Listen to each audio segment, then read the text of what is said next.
Hello. Thank you so much for tuning in to another episode of Grasp Confidence Podcast. I'm your host, Tara LaFon Gooch, and this podcast is your personal development, but also your professional development engine.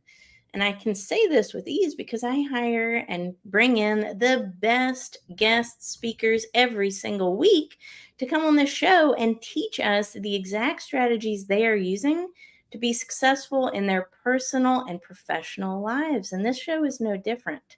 So my next guest today is Lester Sidney. And Lester has this amazing sales career.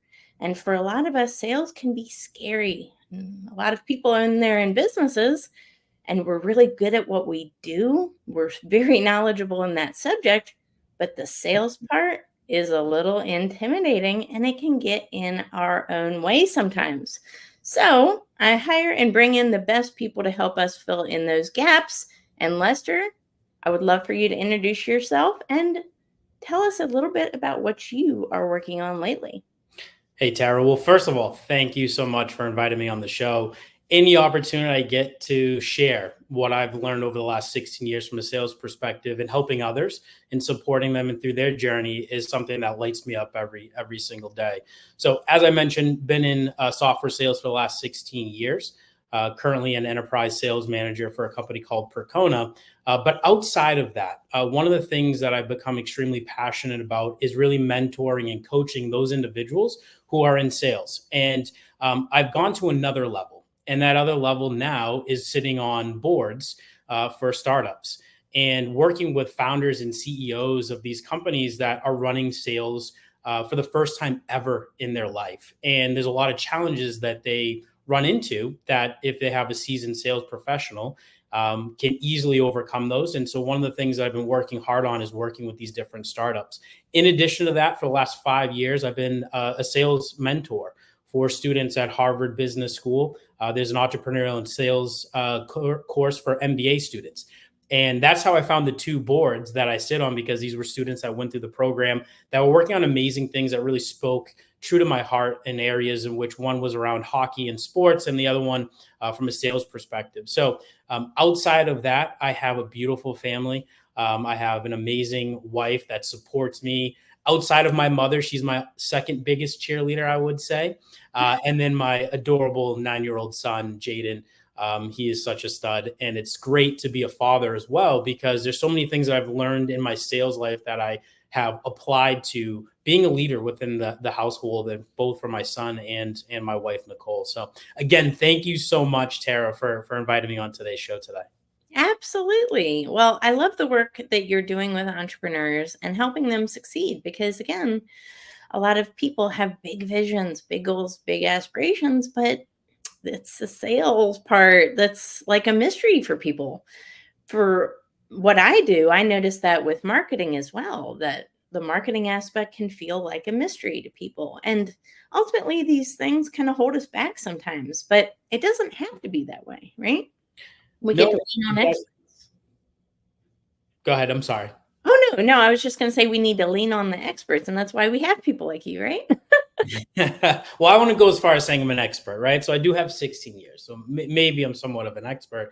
But one thing I want to share before we jump into more of the questions is oftentimes, even when I'm working with the Harvard Business School MBA students that are going into the sales course, and they always say to me, well, I've never had experience doing any sales.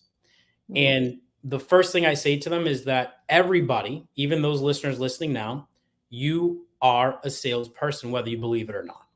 Yeah. And the simplest example that I could give is that at some point of your life, probably even earlier today, you might have convinced your significant other or someone else on something you wanted to do. Let's say it's a vacation or where to go to eat. That is a form of sales, right? Positioning something of what you want to achieve out of that. Now, you might not get compensated from it from a monetary perspective, but you got what you were seeking. So everyone listening to this, you are a salesperson at the end of the day, and people are either being sold to or doing the selling. So it's one of the first lessons that I teach these MBA students is that you are a salesperson, because at some point you've had to convince others to go in a certain direction on a decision to make. So everyone out there, you are a salesperson, whether, again, you believe it or not. I agree, right? So, you've reached a certain level of, success. You're, teaching Harvard MBA folks how to sell. I mean, that's pretty big. You're sitting on boards, you're doing all of these amazing things.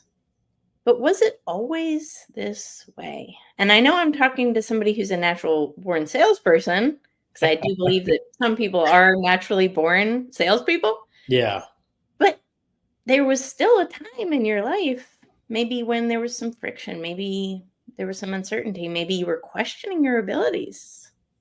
So this is actually so timely that you asked me this question. I was fortunate enough, and I'll preface this, the answer to your question with the fact that I had a lot of early success in my sales career. I worked for some amazing sales leaders and organizations.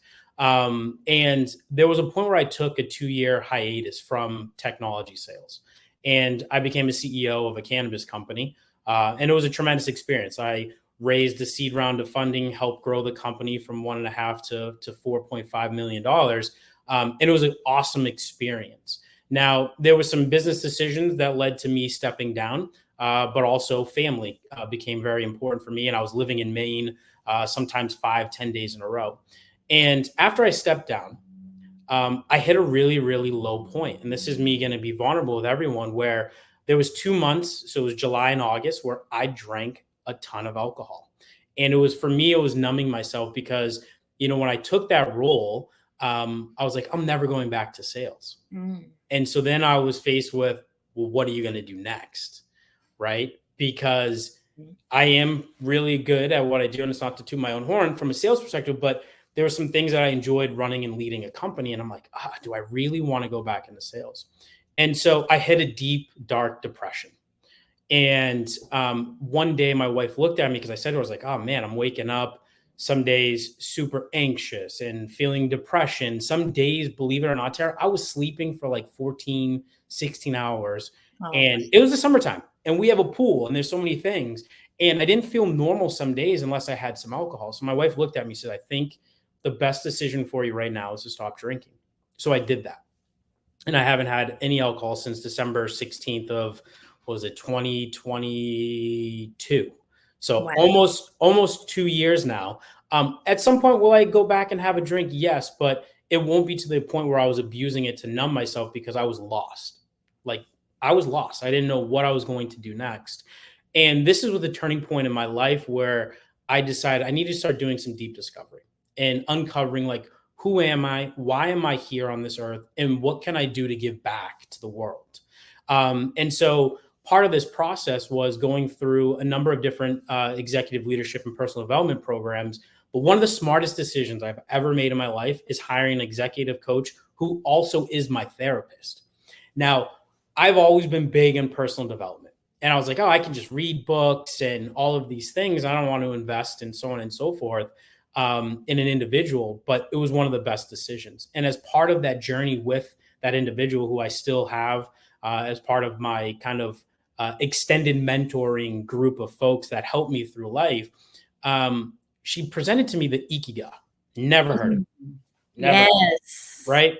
Yeah. And I was like, well, what is this? And so she sent it to me. And for those listeners that aren't aware of it, you write down areas in which that you're good at, things that you love to do. What things can make money based on the things that you like to do? And then what does the world need?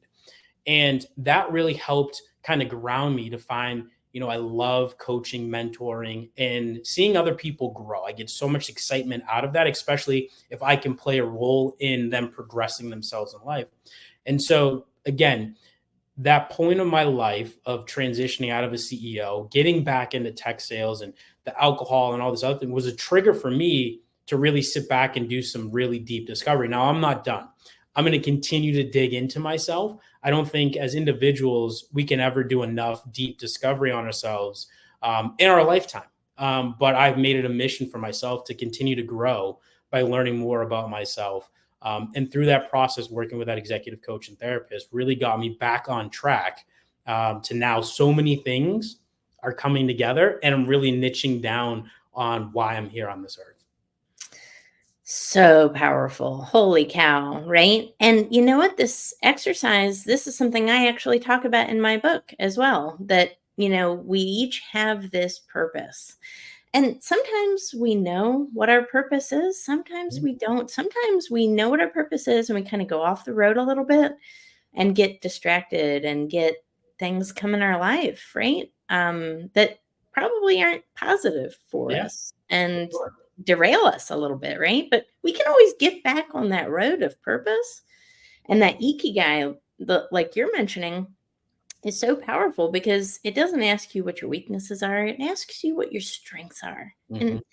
And gets you to lean into them a little bit and then forces you to think, okay, these are my strengths. This is what I'm naturally good at. You can think of those as like your God given abilities and talents. Now, how can I make money off of this? Because there's nothing wrong with making money, because the more money we make, the broader our mission and purpose can actually go. Absolutely. So this is pretty powerful. And my favorite part of the Ikigai model is, what does the world need? Because, when we think of success, it's really easy to think in a silo and think, you know what?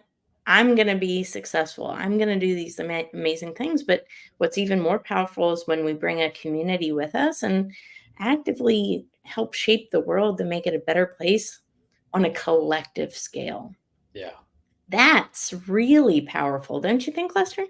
I couldn't agree with you more. And, you bring up an interesting point. So, as I've been going through this deep discovery and uncovering the fact of mentoring and coaching, I've set this big, hairy, audacious goal. All right, Tara, which is I want to impact 11 million people's lives.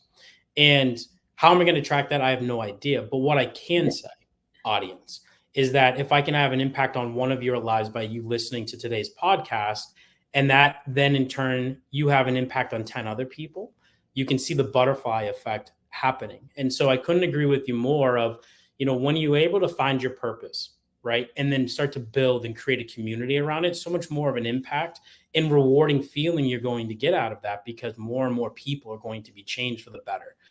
So I love how you frame that. And I couldn't agree with you more. I love that. It's so important, right?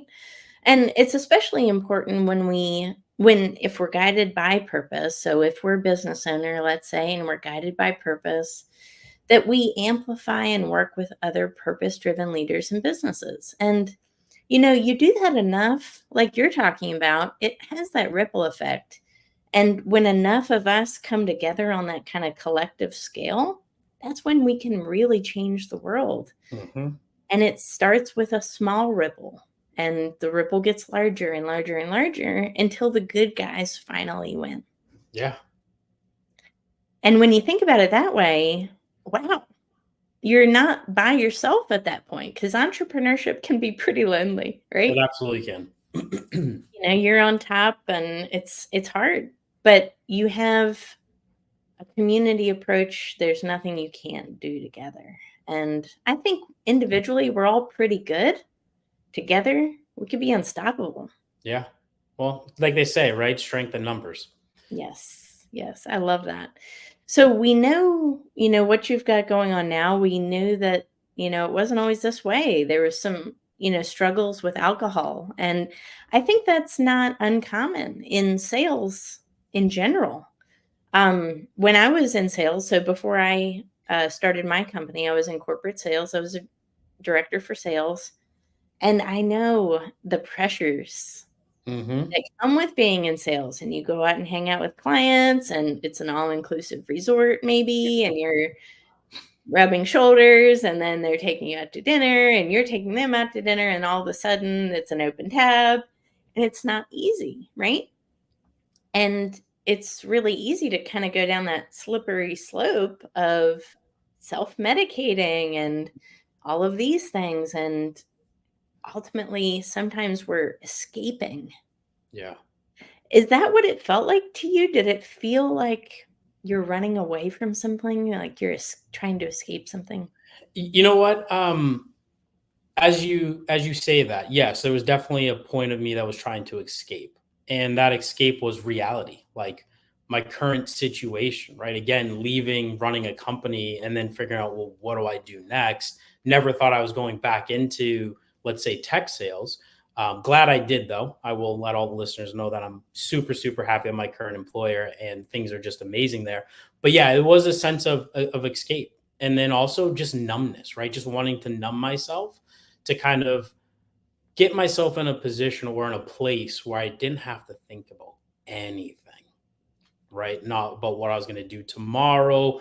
And it was also suppressing those feelings of anxiousness and worry and things of that nature. And I think oftentimes in sales and even just in general life, a lot of times we're looking for that escape because we don't want to feel those emotions. And one of the things that I've been doing as part of that deep discovery is feeling all those emotions, because there's a reason why you're experiencing those. And it's better to feel them and then find ways to not necessarily control them, but to tame them in such a manner that when you experience it again, you know how to get yourself out of that feeling, right? And when you're numbing yourself, you're not allowing your body to excrete those emotions, right? You're pressing them all the way down, and it can get to a point where you can't manage it. I mean, as part of that kind of struggle that I had, I mean, I was in a deep, dark depression where there were days I couldn't even move. Like I would sit in a chair like this. And that was because of the fact that I was suppressing all of these emotions, right? And so now I find ways to let those emotions come out, because I think it's better for you to feel those than to suppress them. In my own personal experience that I've been going through this personal development journey and really digging in deep and feeling everything, which is easier said than done. Because believe me, there are weak moments where I'm like, I really don't want to feel this way, but you have to, right? And when you go through doing difficult things or things that make you feel uncomfortable, that is where the real growth occurs. And you know that better than anyone, right, Tara? Like when you put yourself in those positions where like, well, this is making me extremely uncomfortable. Once you get over that, then you're like, wow, I just grew. And now I'm not that situation or whatever that is. I'm not getting those feelings of being uncomfortable. The last thing that I will say to folks based on this is, really going into, I have developed this mindset of being comfortable in uncomfortable situations.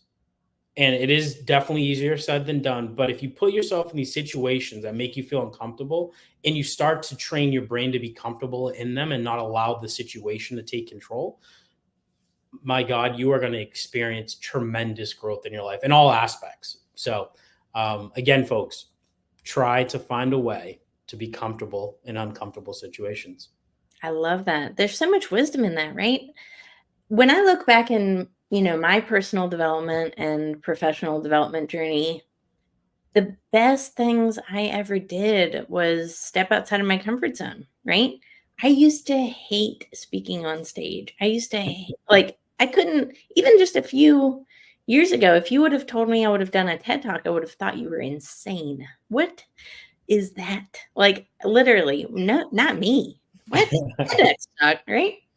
And I think it's important, and you just make one steady progression. I had no idea that when I first did my first keynote, for example, that I would become a TEDx speaker. And you just make these small, steady progressions, right? And we don't always know the outcome. We don't have to know the outcome. Yeah. It's about stepping outside of your comfort zone. And this goes with a lot of areas in life, too. I think when we think of stepping outside of our comfort zone, we think of an activity that we're uncomfortable with, but it could also be dressing nicer. Yeah. It could also be presenting ourselves online. It could be posting content, doing podcasts, speaking on stage. I mean, there's so many levels of uncomfortability that I'm excited to explore.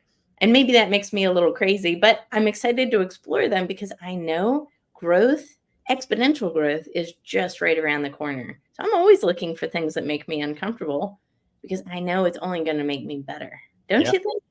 No, I mean, you're 100% right. It only makes you better and it strengthens you. And you learn so much by battling through those uncomfortable situations that, again, to your point, leads to exponential growth. So I challenge everyone, find something today that makes you feel extremely uncomfortable, and just go do it. Yeah. And then thank us afterwards. Yes, absolutely. At Lester Sydney. I love that. Well, it's so poignant, right? And again, we all need this information because we don't realize how comfortable we actually are, especially in America. Yeah. I read yesterday that the average American, get this, the average American watches 34 hours of TV a week. A week. I'm not surprised. I was, because I barely watch TV, and I'm like, people are watching, because you get any excuse under the book, right? So whether you're an entrepreneur starting business, the excuse is I don't have enough time. Whether you're trying to get in shape, the excuse is I don't have enough time. But the Mm-hmm. fact is, we have all the time. It's not more time. Of course, more time would be fantastic, right? Of course. But we can't get more time. But what we can do is capitalize on the time that we do have. And I promise everybody listening to this, you have the time. Don't you think? Oh my God. It's so funny you brought this up. So I was out to dinner this week in Austin with some of my clients, and we were talking, just kind of just catching up on different things, not even talking about business. And something came up with regards to, I forget the specifics, but the individual said, I don't have time for that. And I sat back and I go, wait a second. I was like, you found time to come here to dinner tonight. You found time to do this or that. And it really comes down to, we do have the time. Are you committed? Because once you commit yourself, you will find the time to do whatever it is that you want to do. But if you're not committed to it, of course, you're going to come up to your earlier point, every excuse in the book. Oh, I'm an entrepreneur. I don't have time for that. Or, oh, I got to take the kids to practice. I don't have time for that, whatever it might be. But I can tell, the listeners that you have the time. You just haven't made the commitment yet to yourself or to whatever that activity is that you want to accomplish. Now, when you make that commitment, you will find the time. The time is there. You're just deciding not to do it because you're not committed yet. So Exactly. And that goes for any goal that we have, whether it's speaking on stage, building a business, starting a podcast, whatever it is, the time is there. And I feel like, going back to your previous point about Ikigai, when we really find and identify our why and our purpose, that sometimes really helps clarify, the things in our life that we are spending time with that aren't serving us, to remove those things and to make room for the things that actually will serve us, will serve our purpose, will serve our mission, and, help the world as a result. So I think a really good step based on what our conversation was is get a real clarity on your why and your purpose. Start, really deciding what you want to pursue and then going after it. And you know what? Not letting other things clog up your time and your schedule that aren't working toward that big purpose that we all have, right? Because I know we all have a big purpose. And anybody listening to this show right now, by the way, you have a purpose. Because if you have a heartbeat and you have lungs full of air, I promise you have a purpose in this planet. And wouldn't it be nice if we stopped getting in our own way? Yeah. I mean, we get in our way far too often. And I had a post about this, a few weeks ago, but you mentioned something, once you get that clarity, right. And you understand your purpose, you almost create a box. Right. And I work with my executive coach and therapist on this because so often in my life, I was doing so many different things, right? So I was in sales, I was building a startup nonprofit. Then I decided to do an NFT project. None of these things were aligned. Yeah. And I wasn't clear yet on what my purpose is, what is my why, And so as I went through that Ikigai, we created this box. And so now, if it doesn't fall into this box of mentoring, coaching, and working with startup CEOs from a sales perspective, I don't do it.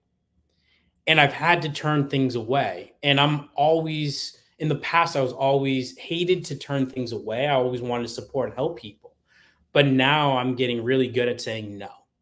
And I say, hey, would love to, doesn't fit into my box. This is kind of my focus area. but I do know some other people that this is perfect for. Here's some folks to reach out to. Now, it took me a long time of saying no, but it has helped me out tremendously because, again, at the end of the day, if it doesn't relate to your overall vision or your why or where you want to go out in life, it just becomes a distraction.